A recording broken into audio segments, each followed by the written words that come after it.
पंच परमेश्वर। प्रेमचंद की कहानी पंच परमेश्वर एक गांव की पृष्ठभूमि पर आधारित है, जिसमें दोस्ती, न्याय और निष्पक्षता का महत्व दिखाया गया है। इस कहानी के मुख्य पात्र हैं जुम्मन शेख और अलगू चौधरी, जो आपस में गहरे मित्र थे।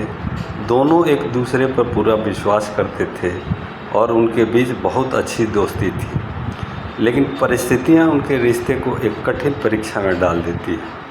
कहानी की शुरुआत होती है जुम्मन शेख की बूढ़ी खाला यानी मौसी के साथ, जिसने अपनी संपत्ति जुम्मन के नाम कर दी थी, इस शर्त पर कि वह अपनी ज़िंदगी के आखिरी दिनों में उसकी देखभाल करेगा।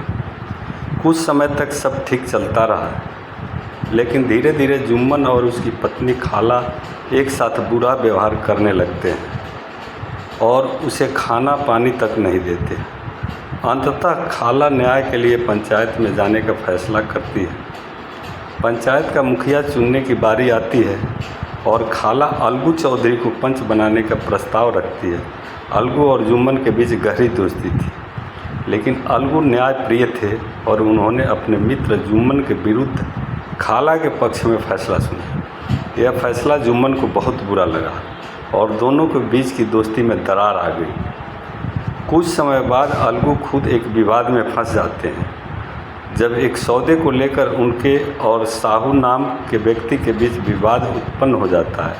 साहू इस मामले में पंचायत बुलाता है और इस बार पंच के रूप में जुम्मन को चुना जाता है।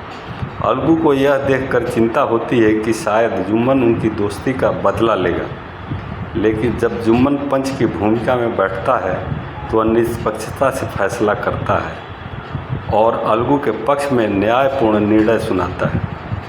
पंचायत के इस फैसले के बाद दोनों को यह एहसास होता है कि पंच का पद व्यक्ति से ऊपर है और पंच बनने के बाद किसी भी व्यक्ति को निष्पक्ष होकर केवल सच्चाई और न्याय के आधार पर निर्णय लेना चाहिए। इस प्रकार पंच परमेश्वर की कहानी में प्रेमचंद ने यह सिखाया कि पंचायत का पद सर्वोच्च होता है और इसमें बैठे व्यक्ति को निष्पक्ष और न्यायप्रिय होना चाहिए। कहानी का संदेश यह है कि सच्चा न्याय व्यक्ति की दोस्ती या दुश्मनी से ऊपर होता है।